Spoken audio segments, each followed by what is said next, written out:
শীতের সকালে বাজারে গেলে সাদা সাদা ফুলকপি না দেখে কি থাকা যায়? জানো কি, এই ফুলকপি চাষ করে কৃষকরা খুব কম সময়ে ভালো আয় করতে পারেন। তবে বাজারে যে টাটকা ফুলকপি দেখি, তার পিছনে কৃষকের অগণিত পরিশ্রম লুকিয়ে আছে।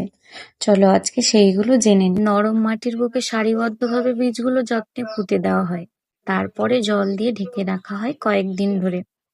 মাত্র 7 দিনের মাথায় কচি চারাগুলো শিশির ভেজা ভোরের মতো মাথা তুলে তাকায়। প্রতিটি চারার গোড়ায় কৃষক ভাই নিজের হাতের স্পর্শে জল দেন। তার স্নেহময় যত্নে চারা গাছগুলো হয়ে ওঠে আরো সবুজ, আরো সতেজ। এই মুহূর্তে চারাগুলোকে দেখলে মনে হয় প্রকৃতির বুক জুড়ে ফুটে আছে জীবনের নতুন আশার আলো। নিয়মিত জল দেওয়া, আগাছা পরিষ্কার করা সবই দরকার তাদের বড় হয়ে ওঠার জন্য। আমি হাত বাড়িয়ে যখন একটা চারা তুললাম, মনে হলো এক অপূর্ব অনুভূতির স্পর্শ পেলাম।